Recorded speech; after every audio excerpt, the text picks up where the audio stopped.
So I'm going to take a quick look at Job, mostly chapter 26, but I need to give context. So let's take a look at hopefully what I've got sharing on the screen here. There it is.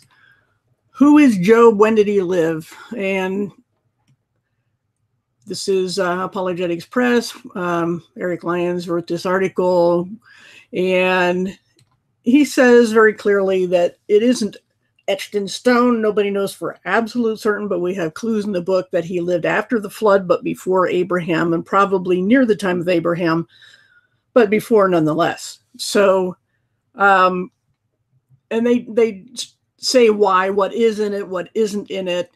And don't forget to put this link in the chat in case you're interested in looking that up. So we have a general idea when he was around.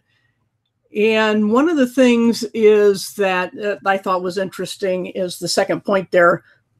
Under Israelite law, where the family inheritance was passed on to daughters only in the absence of sons, Job gave his daughters an inheritance among their brothers. Now, some people would say, well, why did God do that when he gave the law later, make it more restrictive? And I think there's always symbolic reasons for everything in the law, not the least of which was the sacrificial system, which pointed to Jesus, the ultimate sacrifice, as did the use of animal skins to cover Adam and Eve's sin in the Garden of Eden. That was also a type and shadow. And so there's always reasons.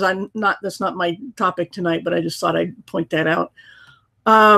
So he was way before Moses and probably, like I said, near the time of Abraham. Now, for the context, I've got two different versions here. We have the familiar King James on the left and the Net Bible on the right, a New English translation. It's not really that new, but it's fairly good. It has extensive notes if you go to their website, but there's also places where I think they drop the ball, but they do a pretty good job in the Old Testament, I think. So he lived in the land of Uz, which I'm guessing maybe, the Wizard of Oz kind of got that name from there. Job was rich in terms of cattle and possessions. Hey, Bill Bach, good to see you. So he feared God, though, and this is, again, he had a sacrificial practice going, but it was not the laws of Moses. It was before Abraham, like I said. So he had lots of sheep and other animals, and he had 7 sons and 3 daughters.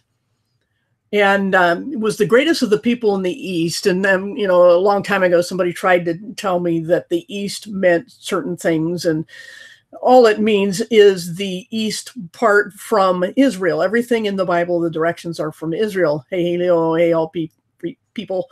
So that's what they mean. The land of the East, east of what would be Israel. Because even though Israel didn't exist at the time of Job, everything in the Bible gets their directions from that point. So anyway, east of the area of Israel on the eastern end of the Mediterranean Sea. So east of that. Anyway, his 7 sons used to have parties, and they'd take turns having a party in each son's house, and they would invite their sisters. And so everything was equal and happy. But even so, like it says down here, Job made sacrifices after they had their feast rounds done. He would send for them and sanctify, get up early, offer sacrifices, and he thought, perhaps my children have sinned and cursed God in their hearts. This was his practice. So this was a decent guy in a time where there was no law that he had to be such, but he feared God and did these things to cover his children in case, just as a preventative measure, I guess you could say. So, then we see where Satan accuses Job. And this, to me, is as much, you don't even need the book of Enoch to tell you this, that the angelic beings, the fallen ones, still could come and go out of heaven. Some of them were locked up. The ones who left their proper place and monkeyed with the human genome, Genesis 6, were thrown into Tartarus. But that doesn't say every single fallen angel did that. And Satan himself, even in the New Testament, is said to be always accusing us before God day and night. And Jesus, of course, is our advocate. And so there's kind of a court scene going on. But this is what Job is describing way back then, that Satan presented himself. It says the day came when the sons of God came to present themselves before the Lord, and Satan also arrived among them. So sons of God is clearly angels. There's no doubt about that. And that's the same in Genesis 6, these sons of God, daughters of men. But again, that's a little bit off topic. But the point is that this is the backdrop of what would happen to Job. And the Lord just said to Satan, where have you been? Satan says, oh, running around here and there, doing this and that. And of course, the New Testament fills in some more detail, looking for someone to devour. But the Lord said to Satan, have you look at this guy, Job? There's no one like him. He's pure and upright. He fears God, turns from evil. And, like God is like saying, how did you miss this guy? And Satan says, oh, there's a reason he's such a nice guy. You protect him. You made him prosperous. And he says, I'll tell you what, let's do a little test. Stretch out your hands, extend your hands, strike everything he has, and he will curse you to your face. So Satan is making a prediction that if God takes away his protection, then Job will curse him because he's saying that Job is shallow. He's saying the reason he's so cool with God is because God is being nice to him. Hey, Billy. So this is a test, and Satan is testing God, and God says, okay, but you are limited. Okay, you can't touch him himself. You can do anything else you want, but you can't touch him. And notice God does not feel that he has to tell Job what's going on. That's part of the test. It wouldn't be a test if he did that. So Satan went out and did his thing, and it gives the details of all the one bad thing after another. I mean, before the first report came in, the second one started. I mean, the first report was ended, the second one started. And so it was just disaster after disaster for Job. So it says he, threw himself to the ground and said, the Lord gives and the Lord takes away, but still may the name of the Lord be blessed. And it says, in all this, Job did not sin, nor did he charge God with moral impropriety or charge God foolishly, however you want to say that. So Job has passed the first test, okay? Because Satan said, take away all this stuff and your protection, and Job will curse you, and Job did not. So now we go to chapter 2. I will get to chapter 26, but like I said, I like to give context to things. And so Satan doesn't want to quit that early. And just like when he tempted Jesus in the wilderness, he kept at it for a while. And they apparently had some kind of schedule where they would come to present themselves to God. And God asked them the same question. And God again says, well, what about Job? What happened with that? And God says, he still holds firmly to his integrity, so that you stirred me up to destroy him without reason. So God is like, look what you let happen. Look what you got me to let happen just to prove a point to you. Now what? And Satan says, okay, you didn't let me do enough. You made me too restricted. It wasn't enough to take away all his children. It wasn't enough to take away all his animals and his wealth. You have to let me strike his physical self, and then he'll curse you to your face. So God says, okay, you're still limited. You're not allowed to kill him, but you can hurt him. So it says that he afflicted Job with malignant ulcers all over him, and Job sat there and scraped himself and sat among the ashes. And to add insult to injury, but that isn't the worst of it, it's just getting started. His wife says, curse God and die. So apparently she was spared. I guess, Satan didn't need to do anything to her. And that's not something, we absolutely don't want to hear wife jokes, but that's just the way she was, not the way Job was. And Job is the one being tested here. And we have a new face here. I see Iris. I don't know your name, but thanks for coming. So Job still didn't sin. He said to his wife, should we only expect good things from God? And, because God can do what he wants. And so Job still didn't sin. So Satan has lost twice. But what happens next is actually, I think, a third test, although it didn't technically come from Satan. It will come from his three friends. You'll often hear me say something about Job's friends referring to other people. It's like they say they're offering help, but that's not what they're doing. In the case of Job's three friends, it said they came from their own country, and they named these three guys, and they came to show him sympathy. But when they saw him from a distance, they didn't even recognize him, and they began to cry. And they sat down with him on the ground for 7 days and 7 nights and didn't say a word, because they were just so deeply shocked by what had happened to him. And then we go to chapter 3. I am running through this. Like I said, I mainly want to go to chapter 26. But so after all this time, Job finally starts to talk. So he starts the conversation going. And if you go through, first he's lamenting the day he was born and all that. Like, he does not know why this happened. Okay. And his friends are about to tell him what they think, which is to kick him when he's down, to blame the victims. Because they're like, look at the uncanny things that happened to you all in such a short time. You deserved it. You must have done something to bring this on yourself. That's what I mean when I talk about Job's friends. When your friends see that, something bad happened to you, they're like, oh, you walk into a chat room and people attack you. It must be your fault. And I've had numerous people do that to me. And I know other people that have had that done to them. That's why I call them Job's friends. They're like, Job didn't do anything, but these friends don't know it. And Job doesn't even know it. And they assume it must be Job's fault. So this is like the third slam on Job, who didn't know anything what of this was being caused by, what prompted it to happen. And he still hasn't blamed God. But he is saying, finally, I want to be heard in court. I want to know why this is happening.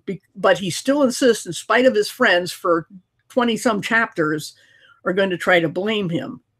Okay, so now let's go to 26 here.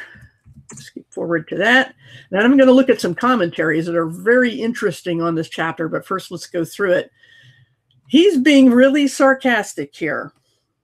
It doesn't come across very well in some of the other translations, but that's one of the reasons I chose this one, the Net Bible, because it does a good job of that. He's being very sarcastic, and he says to his friends, after one of them just said, well, look at nature, look at how powerful God is. And Job is going to school this kid on exactly what he doesn't know. And Job says, how you have helped the powerless, how you have saved the person who has no strength, how you have advised the one without wisdom and abundantly revealed your insight. So those first 3 verses, Job is like, oh, thanks for nothing.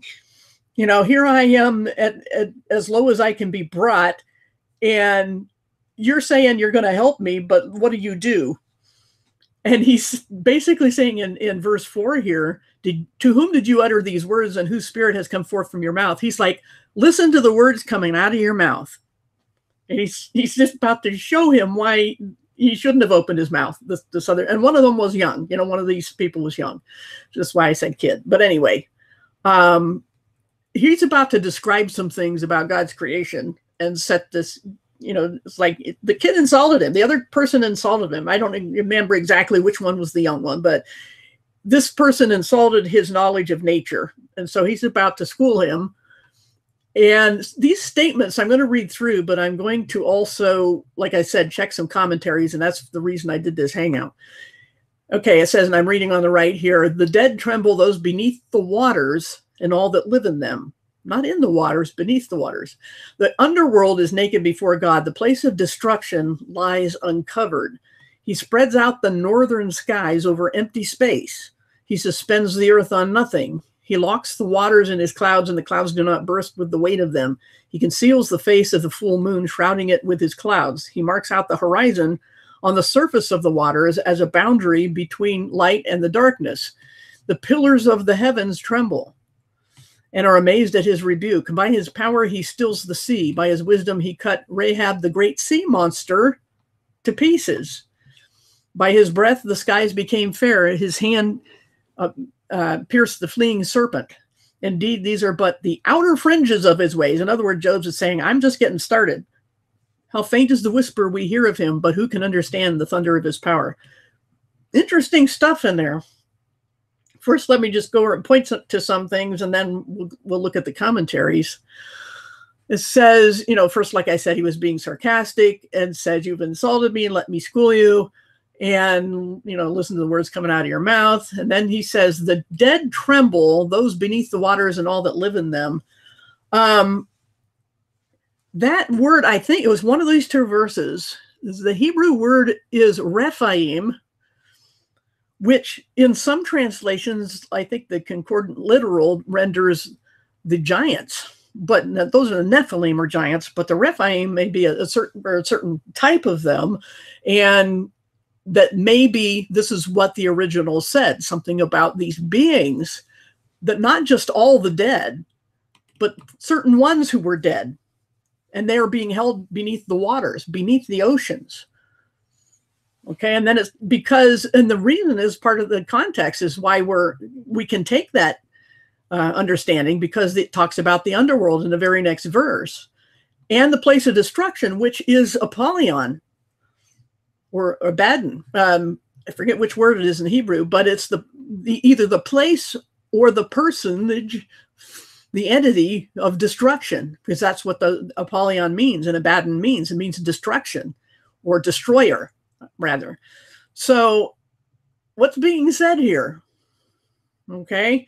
And then spreading out the northern skies over empty space. I looked into a bunch of references, and it's not exactly real clear what's meant here. Like, this is the oldest written book in terms of the date it was written, not necessarily the date of the events, but the date it was written. Job is the oldest book.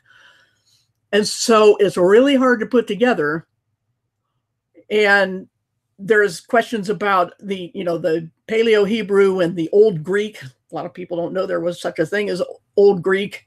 We'll look at that real briefly in a minute. But what does it mean to spread out the northern skies over empty space and suspending the earth on nothing, locking up the rain, the water in the clouds that don't burst somehow, and concealing the moon, marking out the horizon as defined in the Bible as the boundary between light and darkness?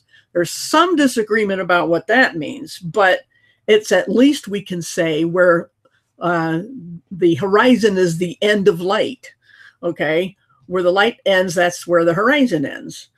But these pillars of heaven are kind of interesting, because it just said that the sky is hung on nothing, and yet pillars of heaven. So that's kind of like, well, we'll just kind of put that on the back burner. And he has the power to still the sea. But what does this cut Rahab? Look in the King James up here. It says he smites the proud.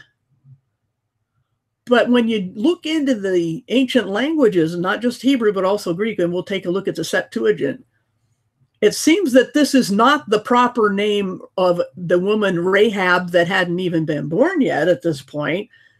This is a particular proud entity, and a lot of scholars think this is, as it says here in the Net Bible, the great sea monster that was called Rahab.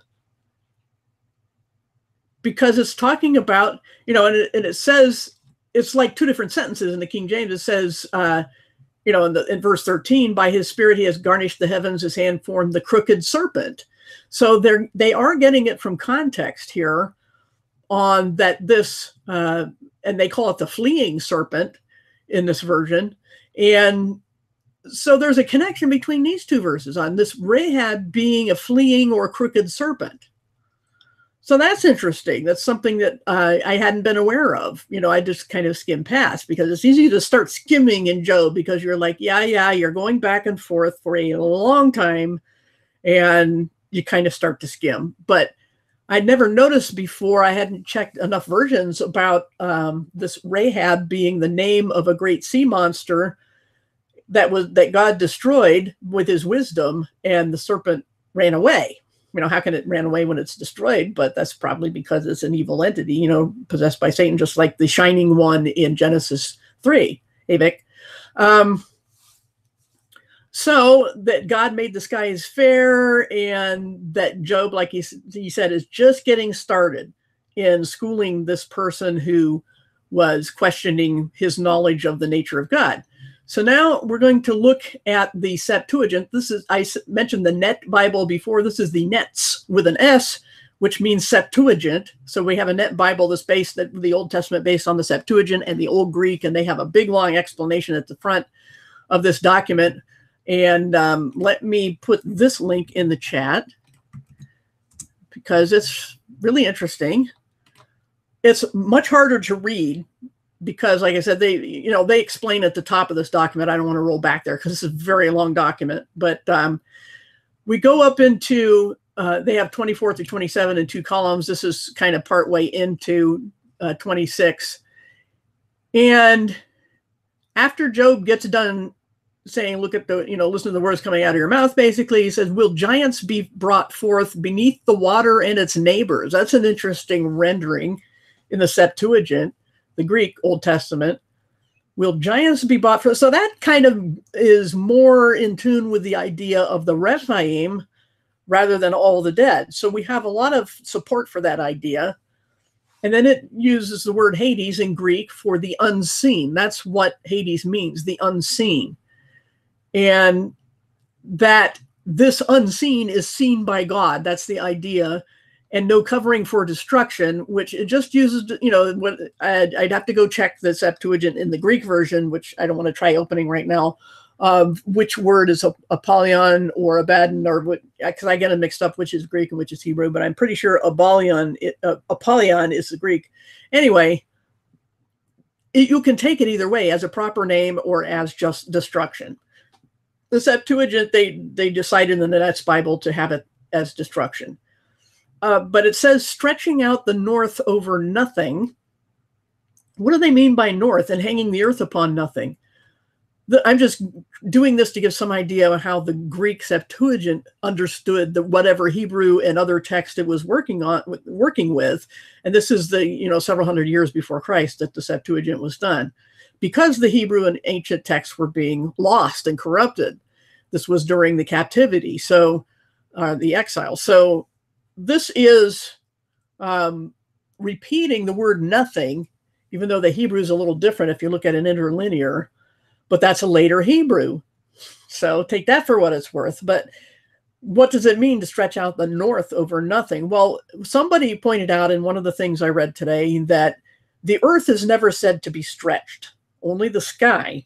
So they're thinking, even though the word north is used here, that they're talking about the northern sky, the sky over the north. And that is stretched out over nothing. And that word nothing, if you look at the other languages, especially the Hebrew, it's saying like a wasteland. And it's the same Hebrew word as used in Genesis 1 to being formless and void. Same Hebrew word. So something unmade, something uninhabited is the idea there that is rendered simply in the Greek here in the Septuagint as nothing. And the same nothing is what the earth is hung over. Well, it's either over, on, or under, depending on how you read it. And I think the consensus is that it's under, like hung from, like you hang something from the ceiling. But it's hung from nothing. So he's mainly talking about the sky here. Even though we read in Job about pillars of the sky, it's saying it's hung on nothing. But that doesn't mean it's not set on anything. Just reading the ancient texts the way they're written. Let's skip down a little bit. He who holds firmly the face of the throne is kind of interesting. Circumscribed a decree. Sorry about that. Circumscribed, that means to etch a circle, like drawing a circle in the sand, to write around or etch around. Okay, it doesn't mean pick up something and roll it up, is what I'm saying. To circumscribe is to write or draw around a decree on the face of the waters. That's interesting. As far as the limit of light with darkness. So this is what the way the Septuagint is describing the horizon, is a flat line drawn all around. Then it says the pillars of heaven. Yeah, there are pillars of earth, just looking briefly at the chat. But right now here in Job is talking about the pillars of heaven. We're spread wide and we're astonished from his rebuke. Okay, so however you want to take that in comparison to the Hebrew that they were translating from or whatever other languages they might have been consulting, And remember that the Hebrew we work with today in most translations, even the King James over there, that I had in that other column on the other tab, was from the Masoretic text. And if you remember some other things I've done before about the Masoretic text, it is several hundred years after Christ, and they had already tried their own version to supplant the Septuagint, and were trying to write out messianic prophecies or obscure them, because the Christians were using the Septuagint to prove that Jesus fulfilled the prophecies. That's why they don't match up anymore, why the Masoretic text was made. Anyway, the pillars of heaven were spread wide, were astonished from his rebuke. By his force he calmed the sea. By knowledge he struck down the sea monster. So here again we have sea monster as rendered in the Septuagint. And heaven's bars fear him, and by decree he put to death the rebellious dragon. So here we have more support for Satan being the dragon. We had, like I've mentioned that in Revelation, it puts all the names in one sentence. The ancient serpent, the dragon, the devil, they're all equated with one being that takes different forms. And Job is talking about the fact that God got rid of this, at least on the earth, but it will be back. And because we know that as at least symbolically the dragon in Revelation. So anyway, just some interesting renderings in the Septuagint. And I did put that in the chat. Yes, I did, that link. Now let's look at some commentaries. This one is Adam Clarke from 1831. And so this is before, Israel was reformed in the land there in the east of where they are now, the east of the Mediterranean. Adam Clarke, 1831, on Job 26, is some interesting comments here. He starts off with Job perceiving that his friends could no longer support their arguments on the ground that they had assumed, sharply reproves them for their want of both wisdom and feeling. In other words, they were not only ignorant and trying to school Job, who knew far more than they did, but they were also being completely lacking in compassion for his plight. They were blaming the victim. And so 1-4 is showing that. This is, again, Adam Clarke from 1831, showing that the power and wisdom of God are manifest in the work of creation, and he's going to tell them that they don't know the half of it. So then in verse 2, even Adam Clarke, like I said, with the Net's Bible or the Net Bible, they said the same thing, but Adam Clarke also said this is a species of irony. In other words, the sarcasm, as I mentioned before. He's saying, who are you to console and advise me? You're doing neither. And then in verse 4, he's, like I said, the words coming out of your mouth. Then verse 5, it gets interesting. Dead things that are formed from under the waters. This verse, just again quoting Adam Clarke, as it stands in our version, seems to convey no meaning. He's talking about the King James, which was only 200 years old by his time. And the Hebrew is obscure. He gives the Hebrew letters there. Harephaim, boy, I can't even say it. Harephaim, or the Rephaim, I remember I mentioned that, certainly means not dead things. He's saying that King James just kind of didn't know what to do with this word. And Adam Clarke goes on to say, nor there can be any propriety in saying that dead things or things without life are formed under the waters. It makes no sense. The King James doesn't make sense there. For things are formed everywhere in the earth and under the earth as well as under the waters. The Vulgate translate, and he gives the Latin there, behold the giants and those who dwell with them, grown from under the waters. So again, there's a support from that. And this is, like I said, Adam Clarke from 1831. The Septuagint, and we have the Greek letters there. I won't bother trying to read that to you. I can read them better than I can say them. Are not the giants formed from under the waters and their neighbors? So he says, there's the word giants right there. That word means the giants. That's where we get the word giant, gigantes. And then the rest of it there, and he says, are not giants formed from under the waters and their neighbors. The Chaldee, and there's the Chaldean text. And then they give these are what's called a transliteration, putting it in our language, just letter for letter. And here's a translation. Can the trembling giants be regenerated when they and their hosts are under the water? Okay, so I think all things considered, and this is Chaldee, he's just using Greek, Hebrew, Greek, and Chaldean to get the idea. They all seem to paint the same picture of the Rephaim, or giants of particular kind, being held under the oceans. Then he goes into the Syriac and Arabic. Behold, the giants are slain and are drawn out of the water. None of these appear to give any sense by which the true meaning can determine. According to Adam Clarke, here is probably an allusion to the destruction of the earth by the general deluge, that is to say, the great flood.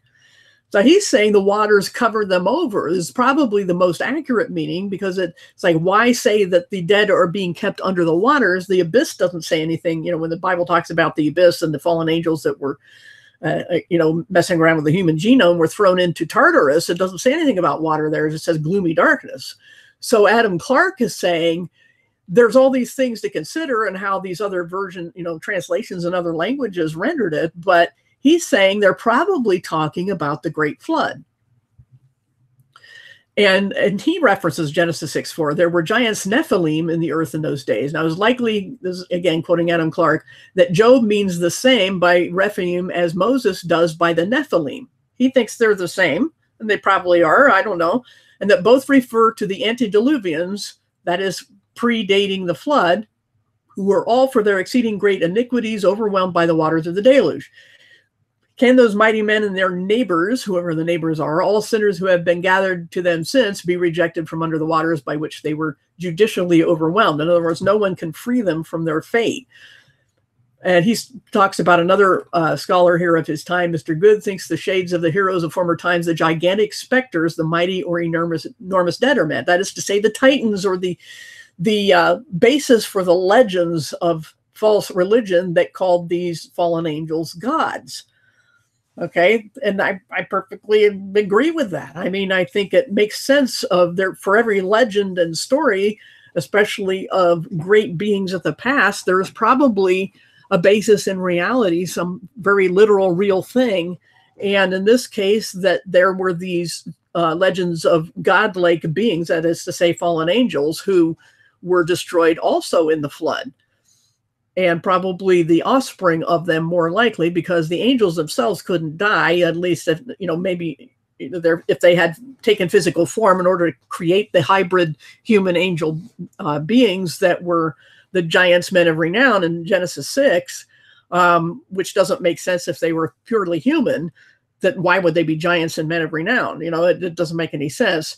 Anyway, so I'm not agreeing with the Sethite theory and all that, but what makes most sense, all things considered, when you look at all these things that Adam Clarke has collected here back in 1831, is that these were the offspring, probably, in my opinion, the giants were the hybrid offspring, not the fallen angels themselves.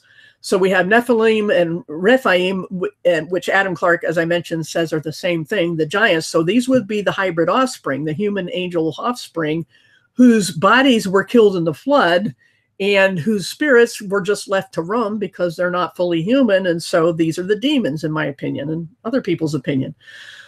So Adam Clarke goes on to say, I greatly question whether sea monsters be not intended, such as porpoises, sharks, narwhals, etc. We know, however, that an opinion anciently prevailed that the Titans, as I mentioned, the race of men of enormous stature,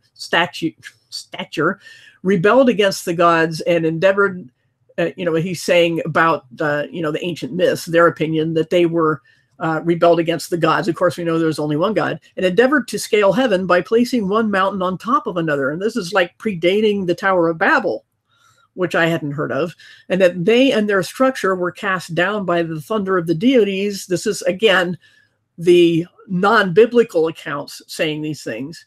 And that they and their structure were cast down by the deities and buried under the earth and sea, and that their struggles to arise produce the earthquakes, which occur in certain countries. In other words, they're saying that earthquakes are not caused by slipping plates, according to these ancient non-biblical religions, but by the Titans trying to escape, which is an interesting theory. It's kind of far-fetched, but it's interesting, and nonetheless. And then he goes on to say, now, although this opinion is supported by the most respectable antiquity among the heathens, not to be supposed that in the word of God there can be any countenance given to an opinion as once as absurd as monstrous. But so he's like rejecting it completely wholesale on the grounds that the Bible doesn't say this is what causes earthquakes. Okay, and it doesn't. Interesting theory, but again, an extra biblical theory.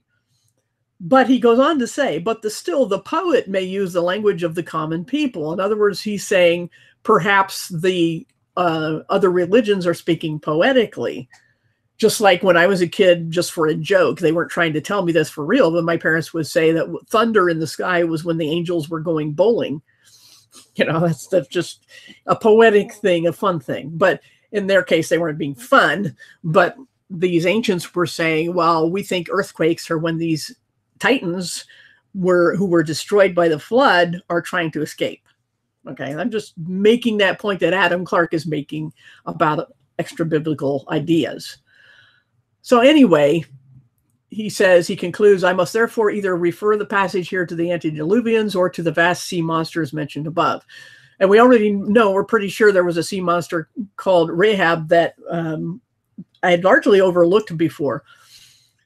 And then he goes on to verse 6, hell is naked before him, Sheol, the place of the dead. That would be the Hebrew word, what the Septuagint rendered Hades, the unseen, or of separate spirits is always in his view.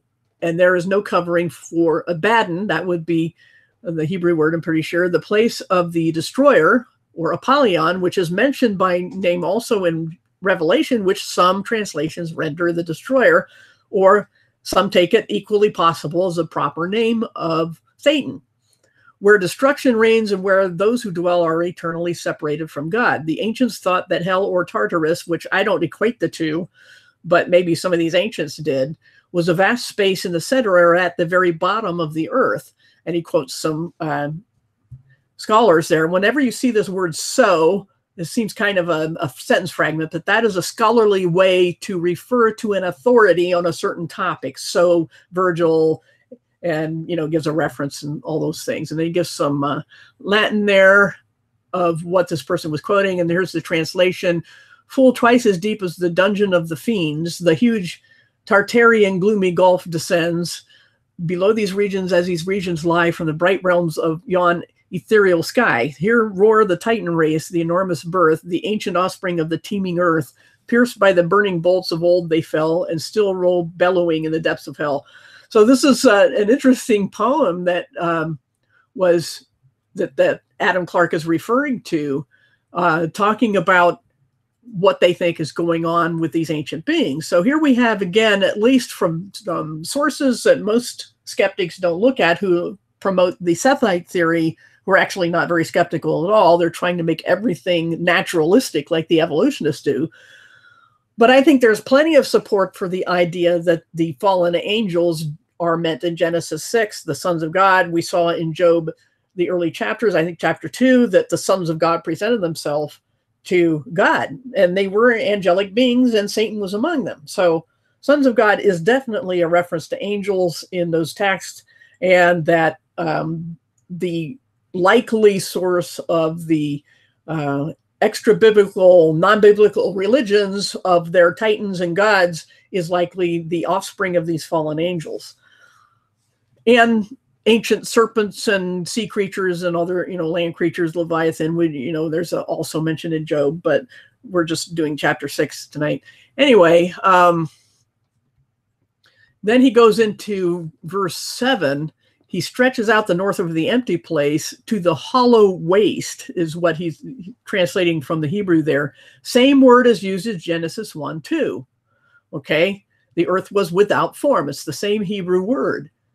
Tohu. The north must here mean the North Pole, according to him. He's by process of elimination, he's saying it must be the North Pole or Northern Hemisphere, or at least the places of the North. We wouldn't necessarily, pole and hemisphere are terms from more modern times. They wouldn't actually be appropriate to use in the time these things were written.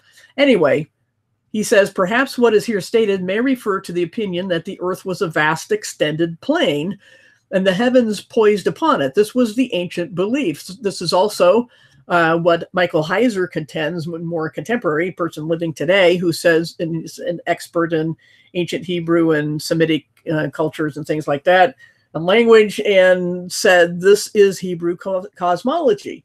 It's very common in the ancient world, but it was also Hebrew cosmology of a fixed earth. And this is what Adam Clarke is saying, like I said, 1831, that the ancients referred to Earth as an extended plane and the heavens poised upon it, resting on this plane all around the horizon. Of the south, the inhabitants of Idumea, which is basically what we know as Arabia today, knew nothing, nor could they have any notion of inhabitants in that hemisphere. In other words, people of the ancient times didn't seem to be aware of people farther south than the equator. Hangeth, or whoever this is, I don't know. But anyway, yeah, I'm being silly. Hangeth the earth upon nothing. The Chaldee, says he lays the earth upon the waters, nothing sustaining it. In other words, there's nothing hanging, it's not hanging like a ceiling light. It's hanging on nothing. It's setting on something, setting on the waters at the horizon. It's the idea that's being conveyed in the ancient text. That's all that Adam Clarke is saying. Then verse 8, he binds up the waters, drives the aqueous particles together. Maybe, that's just what he's thinking about it, which were raised by evaporation, so that being condensed, they form clouds which float in the atmosphere. So, and again, this does not presuppose modern cosmology. It's actually supposing ancient cosmology, which even then doesn't say anything about a particular shape. It just says this is how God has designed the world to keep sustaining itself, like a terrarium. Okay, so he's saying that this is the water cycle, which again does not depend on Earth's shape. And it says they form clouds which float in the atmosphere till meeting with strong currents of wind or by the agency of the electric fluid, interesting term, back in 1831, excuse me, they are farther condensed and then becoming too heavy to be sustained in the air, fall down in the form of rain, when in this poetic language, the cloud is rent under them. As to say, it's like tearing the cloud open. Of course, that's not literal with hands, but it's basically, the same effect of tearing the cloud open and then the rain falls out.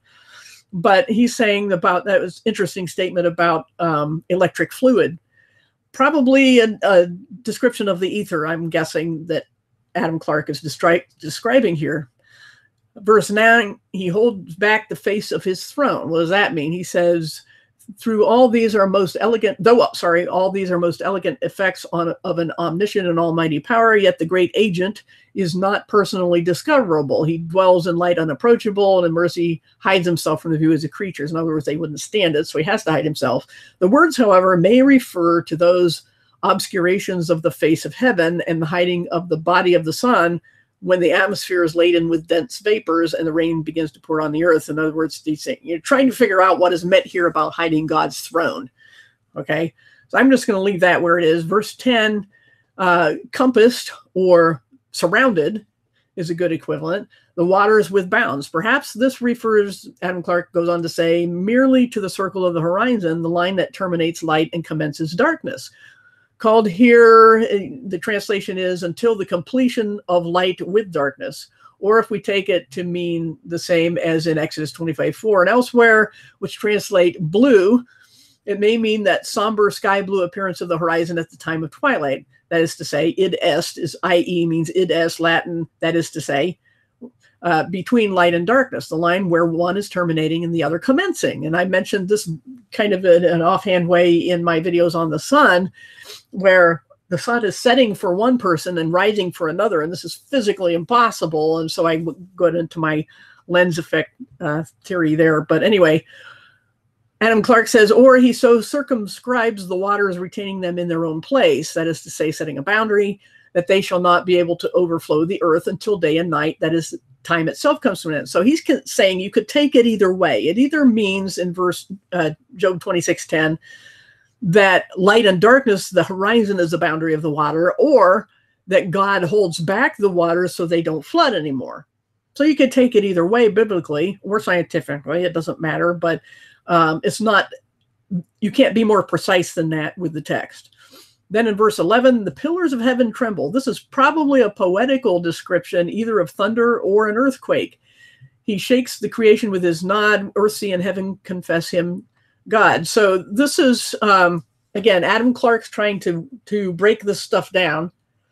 And then he says, but there may be an allusion to the high mountains, which were anciently esteemed by the common people as the pillars on which the heavens rested. And when these were shaken with earthquakes, it might be said the pillars of heaven tremble. In other words, he's trying to figure out what they meant by that. And, he's being fair and not ruling anything out, but he's saying what he thinks, just giving possibilities. And so he's saying that maybe what Job is talking about here is the ancient cosmological idea of the mountains that were the pillars that the heavens rested upon. But that would mean that the outer, the edge of the horizon is past that would be mountains in the darkness that hold up the sky. So that he's just saying that's what he's guessing they meant. Okay. He says Mount Atlas was supposed to be one of those pillars by mythology outside of the Bible, and this gave rise to the fable of Atlas being a man who bore the heavens on his shoulders. They have usually him portrayed as holding the earth, but according to what the ancients said, it was that he was holding the heavens with his shoulders. The Greek and Roman poets frequently use this image. Thus, Silius or Italicus, and he's saying that this is what the person said in Latin, and then he translate Atlas' broad shoulders prop up the incumbent skies, not the earth. Around his cloud-girt head, the stars arise. That is to say, his head was up where the stars were. His towering neck supports the ethereal way, and o'er his brow, black woods, their gloom display is another poetic translation. Or is his beard, that is to say, his beard is white, winds around his temples roar, and from his jaws the rushing torrents pour. So another, translation from Latin into poetry about what Atlas was doing. And it wasn't, like I said, as it's normally pictured of him holding up the whole earth. It was just the sky. And that's why it was called Mount Atlas. And it came from the belief that the mountains were the pillars around past the edge of the horizon that held up the sky. Okay, he's just saying this is, again, Adam Clark, if you just got here. Job 26:12, he divides the sea with his power. Here is a manifest, in other words, he's starting each of these verses with what it says in Job and then giving his commentary. Here is a manifest allusion to the passage of the Red Sea by the Israelites, but I don't know. That hadn't happened yet. So anyway, he says the overthrow of Pharaoh and his host, according to the opinion of most eminent critics. But he's just saying this is what other people say. He doesn't really comment on whether he agrees or disagrees with them on that. But I kind of think not, because, like I said, Job long predates the crossing of the Red Sea. Okay? Because he predates Abraham, and this is pretty well known. Whether Adam Clark knew that or not, I haven't investigated, but I'm just saying he's just conveying this information. Okay? He's not giving a comment on whether he agrees with it. Anyway, he goes on to the next sentence. He smites the proud. Rahab, the very name by which Egypt is called, and elsewhere. But he says, Calmet remarks, this appears to refer only to the passage of the Red Sea, the destruction of Pharaoh. Were we not possessed with the opinion that Job died before Moses? Every person on the first view of the subject must consider it in this light.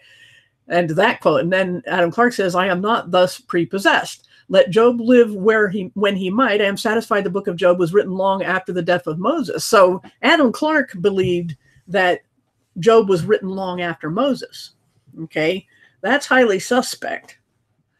But Adam Clark goes on to say, not earlier than the days of Solomon, if not later. The farther I go in the work, the more this conviction is deepened, and the opposite sentiment appears to be perfectly gratuitous. In other words, he doesn't agree with some of his contemporaries back in 1831 that Job was written much earlier than Moses.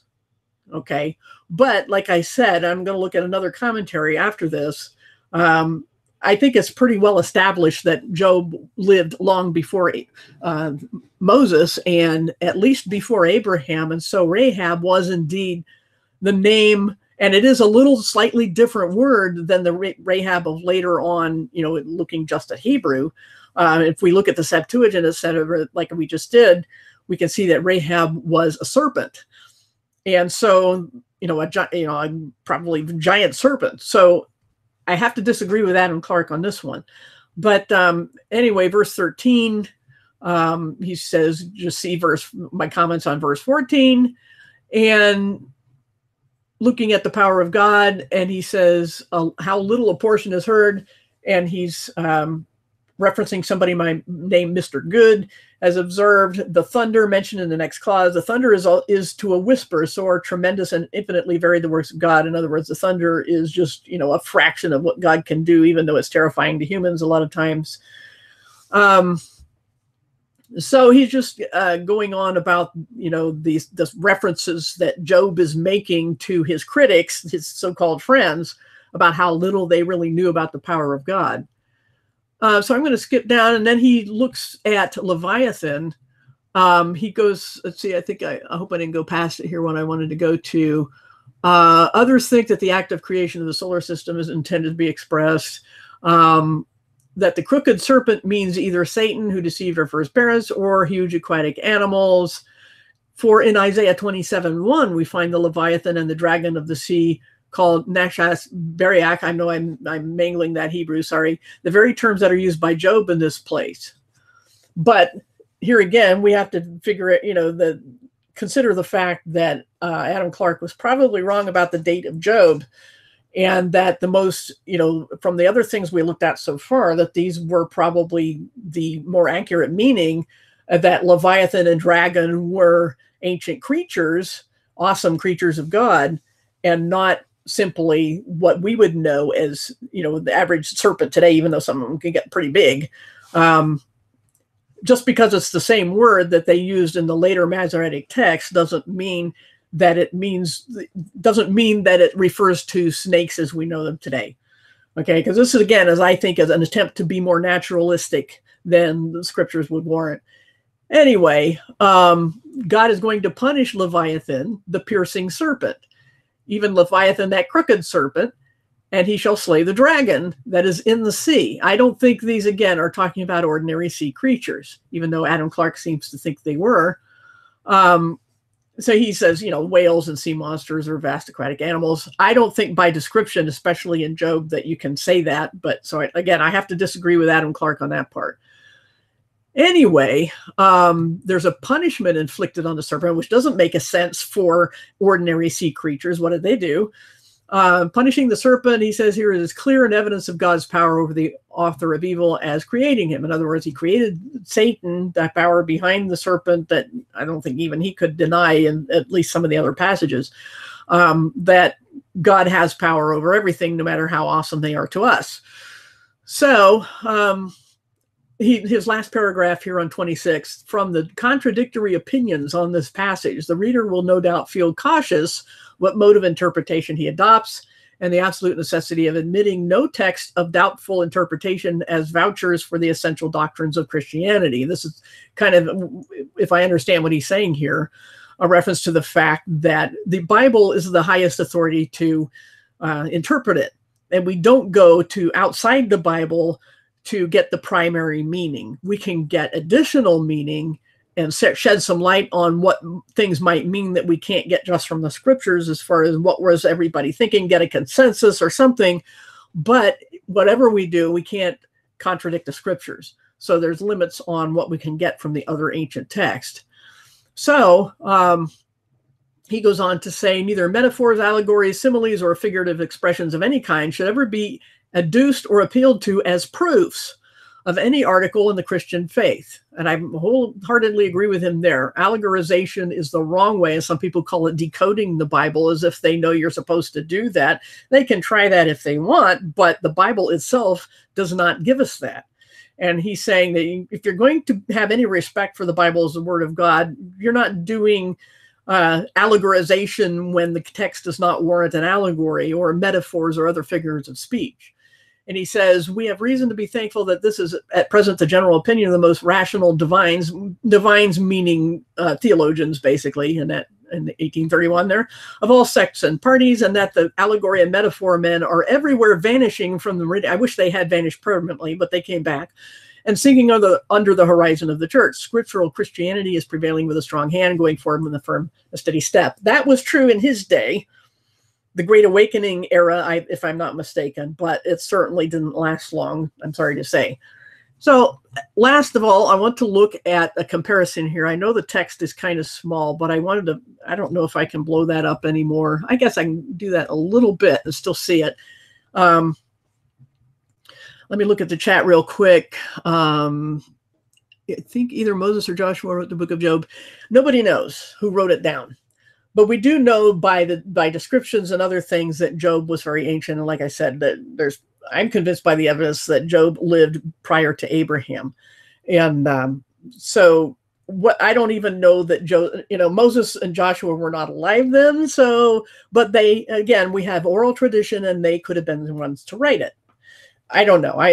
Not really material to me who wrote it down, but it is. Everyone has always agreed Job was an authoritative book. There are always some some dissenting opinions, but I don't think too many today are doubting the authenticity of the book of Job and that it was very ancient. All right, we got two commentaries here, but I want to look at this one on the right, the Cambridge Bible for Schools and Colleges. It's a very expensive commentary to download, but they have it in electronic form here on Bible Hub. This is an interesting thing on, I think, verse 7 here. They say, it may be doubtful whether the north refers to the northern part of the earth or the northern heavens. In favor of the latter reference, that is the heavens, is the fact that the expression stretch out, as I mentioned, often said in regard to the heavens, for example, Job 9:8, is not elsewhere used with reference to the earth, and is scarcely probable that the earth would be used as a parallel to the north, a part of the earth. The northern region of the heavens, also with its brilliant constellations clustering around the pole, that is to say Polaris, would naturally attract the eye and seem to the beholder who looked up to it through the transparent atmosphere to be stretched out over the empty place, that is, the vast void between earth and heaven. That a different mode of representation is found elsewhere, the arch of the heavens being spoken of as reposing on the earth, such as Isaiah 40:22. And it says, this is the one about the circle of the earth. So I'm glad they had the hover pop up here. It says, it's really small even for me, but it says, it is he that sits on the circle of the earth, and the inhabitants thereof are as grasshoppers, that stretches out the heavens as a curtain and spreads them out as a tent to dwell in. The heavens only, not the earth. That's the point they're making here. So where they say the arch of the heavens being spoken of as reposing on the earth is of little consequence, where religious wonder and poetical feeling, not scientific thought, and there, it's like whatever they mean by that, dictate the language which nature and its phenomena are described. Uniformity of conception or expression is not to be looked for. In other words, they're saying, they're kind of putting a little asterisk, or maybe we can take it this way, maybe that way on it. And, whether I agree with that or not. And, not necessarily, because like I said in one of my recent videos, science has to take a back seat to the Bible. You should never hinge what you believe to be absolutely true on something that prides itself on changing from one day to the next, as science does. Yes, job interview, sorry. Anyway, play on words, I do that. So the thing is that what they're saying here, getting back to the commentary on the right column there, is that or just to finish my thought about science, is that science prides itself on changing on a daily basis almost.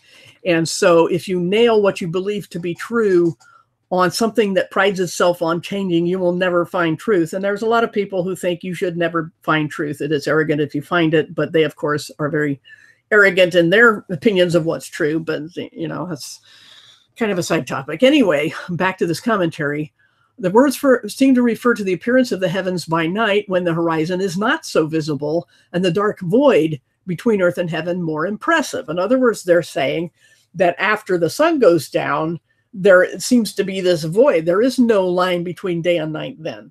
That, I think, is the point they're trying to get at there. Others think of the northern region of the earth, the region where lofty mountains rise and whose stability without support seems most wonderful. It is difficult in this case, however, to conjecture what the void is over which the north is stretched. The opinion of some scholar named Ewald is that it is the abyss of Sheol is too adventurous. In other words, they're saying this guy who says that the north is the abyss of Sheol is too much of a stretch. He just can't go there, and I kind of have to agree.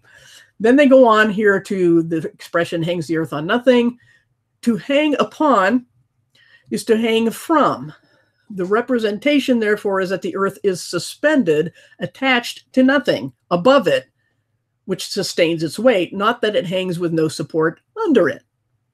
The representation obviously is the other side of that reference to the north in the first clause. The eye was impressed by the great void between the earth and the starry heavens. The latter were stretched over this abyss, the abyss being darkness, not the place of Tartarus, upheld by nothing under them, a striking instance of the power of God. In other words, the horizon has the edge upon which things allegedly sat was gone at night, I think is what they're getting at here. And yet it didn't fall down. So it's just hung on nothing. It didn't need to sit on pillars. And then they go on, while the broad face of the earth lay firm below this void, though hung from no support that upheld it. The idea of modern astronomy that the earth is a ball poised free on all sides in space is, of course, not found here. And again, you can look at this commentary, Cambridge Bible for Schools and Colleges. That's where this is coming from. But it's interesting that they ended with that statement. The pulpit commentary below it and Matthew Henry's on the side there both assume modern cosmology over the Bible and interpret it through that lens. But like I said, modern cosmology is all over the map. They pride themselves on changing, and they've resorted to, because reality and observation doesn't match what they find, and their theories turn out to be way off. They invent things like 95% of the mass of the universe is missing, so we'll create this thing called dark matter, to make our math work out. So, but I liked what that one commentary said. Like I said, I never heard of this one, the Cambridge Bible for Schools and Colleges. But you can find this in Bible Hub, and I don't remember if I posted that link, so I will do that now in the chat. So yeah, dark matter is a completely what a lot of scientists call a hypothetical entity, that is to say, made up nonsense to make the math work so that the theoretical physicists can keep their jobs. That's basically what that's about. But I don't know about you, but I found all that stuff very fascinating about Job 26. Let me go back there to the English there. Like I said, just a parallel. Let me take a look at the chat. I just thought that was really interesting on Job 26. A lot more there than I had even been aware of before. So let's see. Again, I think I shouted everybody out before. We got Pillbox, Helio Skeptic, All People, Free People. And again, that one I don't know. I'm guessing it's a name backwards, like Sarah backwards.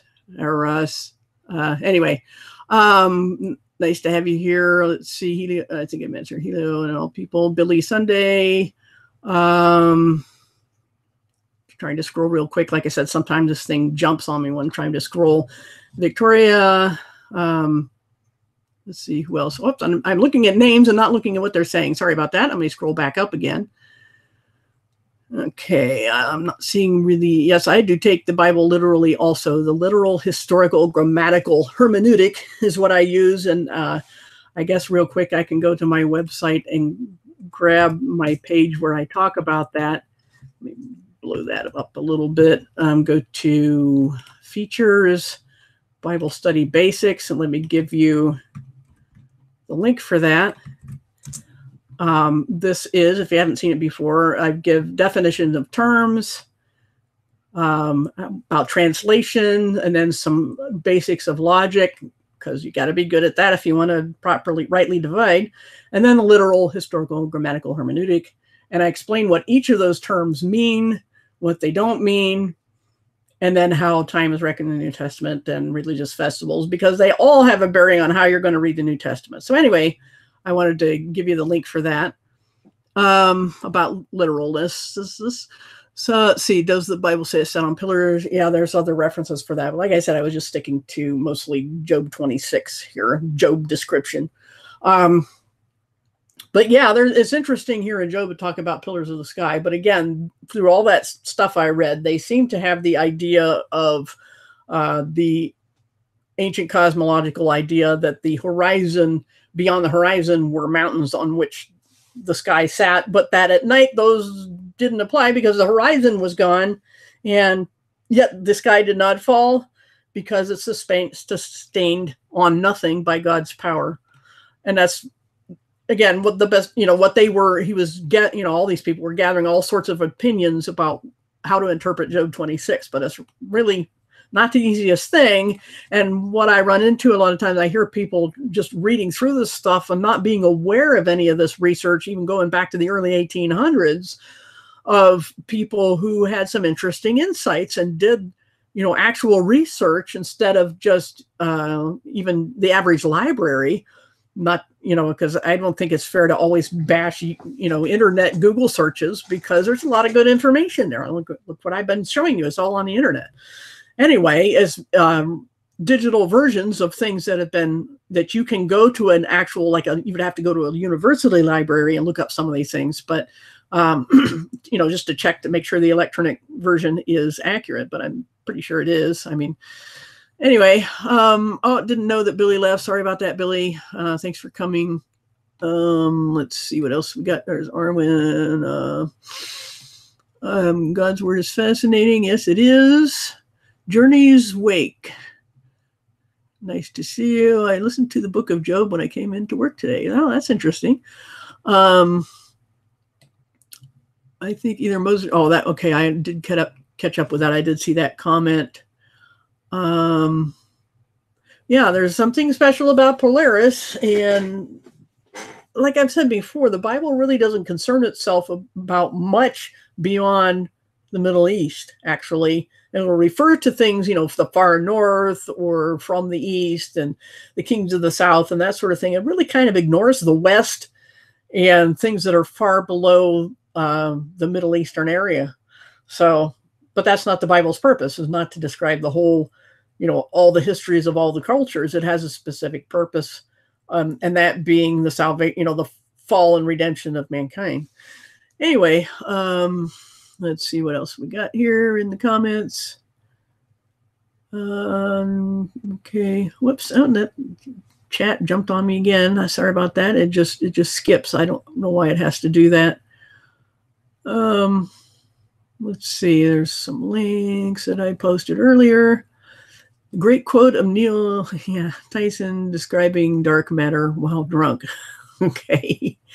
Well, that's probably where drugs is where a lot of the ideas come from modern so-called physics, where the Truth is Stranger Than Fiction channel, that ethereal video really goes into that in detail.